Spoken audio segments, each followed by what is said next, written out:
दोस्तों आज हम मोबाइल रिपेयरिंग का एक भाग लेकर के आए हैं, फुल शॉट सॉल्यूशन। और फुल शॉट हटाने का तो कई तरीका है, एक तरीका नहीं है, बहुत सारे तरीका है। लेकिन बहुत सारे में ये भी एक तरीका है। ये भी चीजों को आपको सीखना चाहिए, समझना चाहिए। हो सकता है आपको इस प्रोसेस को आप समझेंगे तो आपको जरूर हेल्प मिलेगा। तो मोबाइल रिपेयरिंग का फुल शॉट सॉल्यूशन कैसे करेंगे? एक होता है मोबाइल रिपेयर, आपका फुल शॉट है तो आप डीसी मशीन से उसको चेक करते हो, कहाँ हीट हो रहा है, रोजिंग लगा के चेक करते हो। उससे भी आपको पता चलता है कोई कंपोनेंट शॉर्ट रहता है, कोई आईसी शॉर्ट रहता है, तो उससे आप उसको रिमूव करके या रिप्लेस करके या रिवॉल्व करके फिर से उसको सही कर लेते हो। लेकिन कुछ फोन ऐसे होते हैं जहां पे डीसी मशीन भी लगाते हैं तो कोई काम नहीं करता, मदरबोर्ड कहीं हीट नहीं होता, लेकिन फिर भी फुल शॉट बताता है। बैटरी कंट्रोल में चेक करते हैं तो प्लस और माइनस दोनों में आपको फुल शॉट बताता है।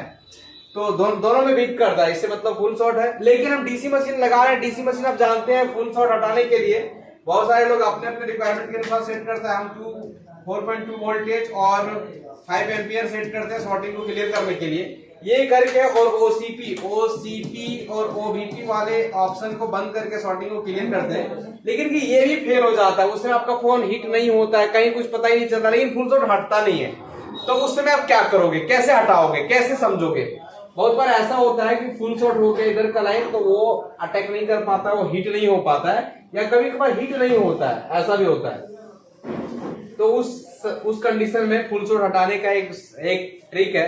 जैसे कि आप जान रहे हो कि ये बैटरी वेटर फुल शॉट है, ये वाली लाइन भी शॉर्ट करने से फुल शॉट होने का संभावना होता है, ये वाली लाइन शॉर्ट करने से भी फुल शॉट होने का संभावना होता है, आपका VPS पावर लाइन शॉर्ट करने से भी आपका फोन फुल शॉट होने का संभावना होता है। और आप डीसी मशीन लगाएं और वो मशीन से आपका कोई काम नहीं बना तो अगला स्टेप आप क्या करोगे? अगला स्टेप क्या करोगे? ये देखो डीसी टू डीसी आईसी, ये चार्जिंग आईसी को आप खोल दोगे। जैसे कि मैं यहाँ पे चार्जिंग आईसी को खोल देते हैं, रुको, चार्जिंग आईसी को हम हटा देते हैं। ये चार्जिंग आईसी है और इसको हम करके हटा दो। जैसे हम चार्जिंग आईसी को हटा दिए तो ये लाइन हो गया अलग, ये लाइन हो गया अलग और ये लाइन हो गया अलग। अब हम चेक करेंगे चार्जिंग आईसी निकालने के बाद, अब चेक करेंगे बैटरी कनेक्टर में क्या दोनों साइड बीप कर रहा है क्या। यदि दोनों साइड बीप करेगा अभी भी चार्जिंग आईसी हटाने के बाद भी ये फुल शॉट होता है, तो आपको समझना है कि जो वीबैट लाइन मतलब बैटरी कनेक्टर से लेकर के चार्जिंग आईसी तक, जैसे कि ये लाइन जा रहा है, एग्जांपल के तौर पे मैं यहाँ छोटा मोटा दिखाएं, ये लाइन शॉर्ट होगा। यदि चार्जिंग आईसी निकालने के बाद भी ये फुल शॉट बताता है तो 100% वीबैट लाइन वाले ही कंपोनेंट कोई ना कोई शॉर्ट है, या डायोड शॉर्ट होगा या कैपेसिटर शॉर्ट होगा या कुछ भी शॉर्ट हो सकता है। अगर ये हटाने के बाद यहाँ पे शॉर्टिंग नहीं बताता है तो आपका ये लाइन शॉर्ट हो सकता है या ये लाइन शॉर्ट हो सकता है। तो ज्यादा चांसेस होता है VPS पावर लाइन शॉर्ट होने का। यदि चार्जिंग ऐसे निकाल दिया और यहाँ शॉर्टिंग बताया तो ये लाइन को देखेंगे, यदि यहाँ शॉर्टिंग नहीं बताया तो अब आ जाएंगे VPS पावर जहां सप्लाई होता है वहां पे एक कैपेसिटर लगा रहता है।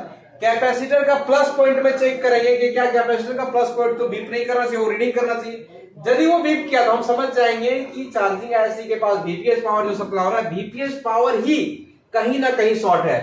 VPS पावर मतलब उसको लाइट सेक्शन में जरूरत है, 2GPA को जरूरत है, 4GPA को जरूरत है, PMIC को जरूरत है, और भी अन्य बहुत सारा आईसी को VPS पावर बटन को VPS पावर जरूरत है। इसलिए यहाँ पे लिखा हुआ ETC मतलब और भी बहुत सारे आईसी का रिक्वायरमेंट होता है। तो यदि यहाँ पे बीप करे तो आप कैसे करोगे? यदि आपका VPS पावर लाइन शॉर्ट है तो आप उसको कैसे शॉर्टिंग को निकालोगे? उस समय शॉर्टिंग निकालने का जो प्रोसेस डीसी मशीन में आप यूज करते हो, 4.2 वोल्टेज और 5 एम्पियर सेट करोगे। डीसी मशीन में एक रेड वायर और एक ब्लैक वायर होता है। ब्लैक वायर को मदरबोर्ड के ग्राउंड में कहीं भी टच कर दोगे, रेड वायर को जो ये कैपेसिटर इसका पॉजिटिव पॉइंट में टच करोगे।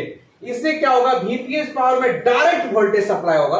और अब जहां पे जो भी, जैसे यहाँ पे कंपोनेंट है, यहाँ कंपोनेंट, ये एग्जांपल में दिए बहुत सारे कंपोनेंट लगे होते हैं, ये कंपोनेंट यदि ये लाइन में शॉर्ट होगा पटास ये जल जाएगा, या कहीं भी शॉर्ट होगा उसमें तुरंत अटैक करेगा, वो जल जाएगा या वो हिट हो जाएगा। वो या वहां जो आईसी शॉर्ट होगा वो आईसी गर्म होने लगेगा, हल्का हिट होगा, ज्यादा हिट होगा, जल जाएगा, धुआं आएगा, ऐसा कुछ भी समस्या आ सकता है। तो यदि आपका VPS पावर लाइन से होगा तो आप यहाँ पे वोल्टेज को देख करके और चेक कर लोगे। कैसे? तो उसको थोड़ा सा हम आपको दिखाने का प्रयास करते हैं। जैसे कि यहाँ पे हम लगा दिए चार्जिंग आईसी। अब हम आपको लेकर के चलते हैं थोड़ा सा सिमेटिक में, हार्डवेयर सॉल्यूशन में। जैसे कि आप यहां पे देख रहे हैं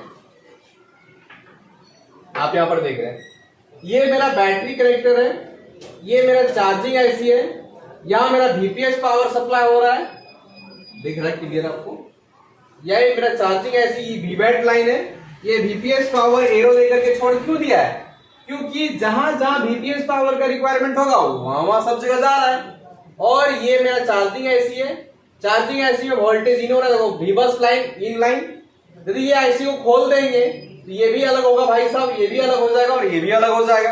यदि VPS पावर लाइन कहीं शॉर्ट होगा तो मल्टी डीसी सप्लाई को सेट करेंगे, जो वोल्टेज आप रखते हो शॉर्टिंग को क्लियर करने के लिए। ब्लैक वायर को ग्राउंड में रखेंगे, रेड वायर को, ये देखो कैपेसिटर दिख रहा है, इसका पॉजिटिव में टच कर देंगे।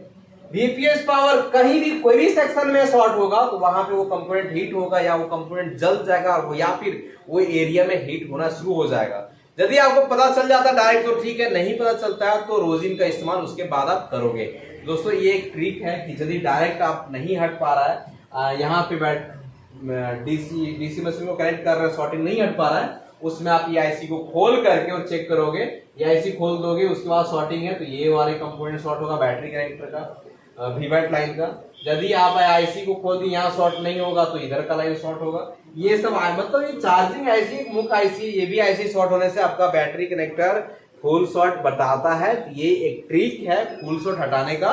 ये वीडियो कैसा लगा जरूर कमेंट करेंगे दोस्तों। आप सभी ने हमारे वीडियो को बहुत ही कीमती समय देकर के देखते हैं दोस्तों। और आपको कौन सा सेक्शन का वीडियो चाहिए मोबाइल रिपेयरिंग का, जरूर कमेंट करेंगे, हम उस पे वीडियो बनाने का प्रयास करेंगे।